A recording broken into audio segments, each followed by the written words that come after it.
Hello, boys and girls.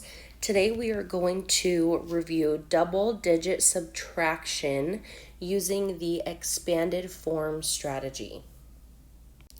Okay, so let's get started. We are going to start with the problem 52 minus 24. Okay. So we are going to start with this problem.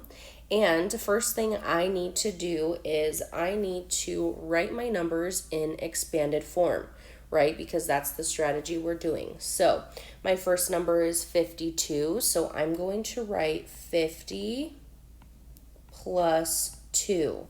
Now, I know we're not doing addition, but we're using expanded form.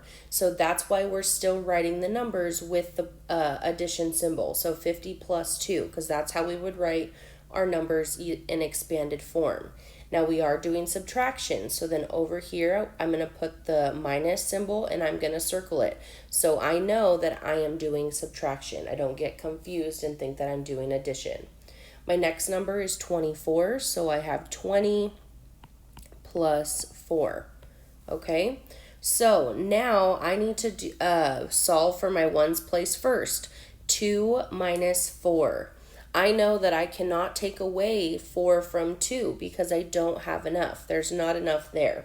So I need to take from my tens place. So I'm going to cross out my 50. And I know that if I take away 10 from 50, I will have 40. So I'm going to regroup that 10 and I'm going to move it to my ones place, okay? So I'm going to cross out my 2 and I'm adding a 10 to the 2, so that makes it a 12. Okay, so 12 minus 4.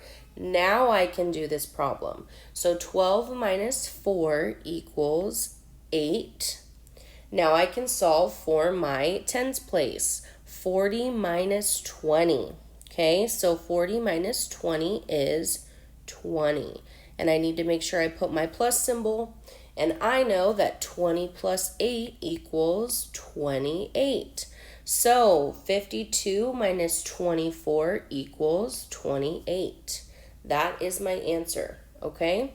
So let's do another problem to help refresh our memories.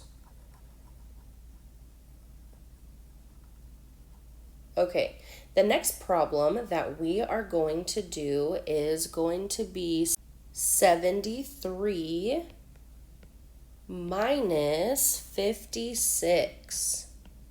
So I need to write this in expanded form. So I have 73, which is 70 plus 3 minus, and I'm going to circle it, 50 plus 6, okay?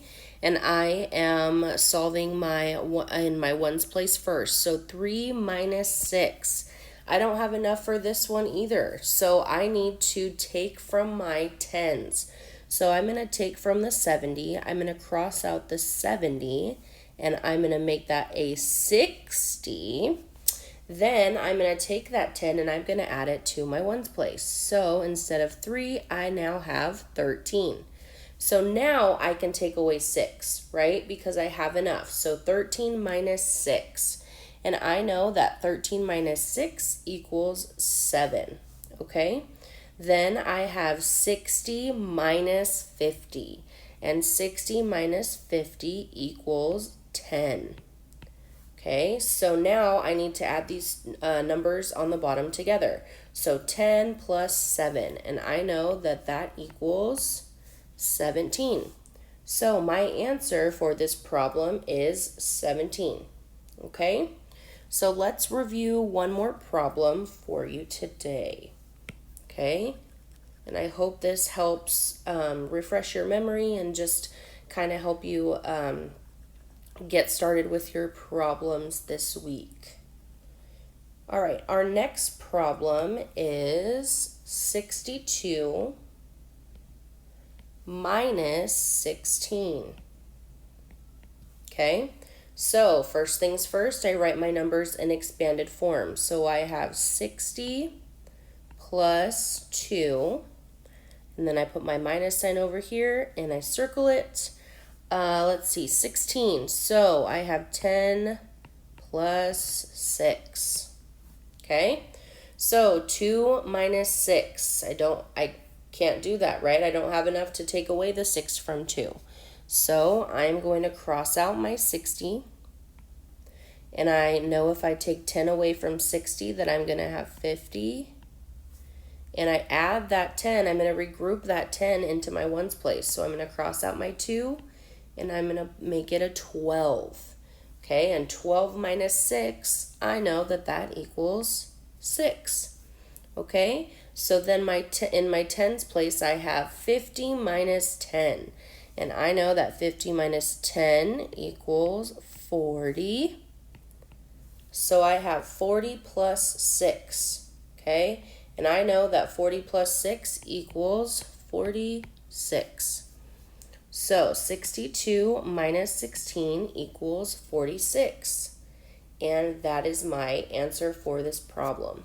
So, boys and girls, I hope this was helpful for you in reviewing how to do the expanded form strategy for double-digit subtraction. Please make sure that you do the problems that we have assigned for you this week, and then have an adult take a picture of your paper and they can email it or text it to your teacher. So I hope this was helpful, and I will see you next time.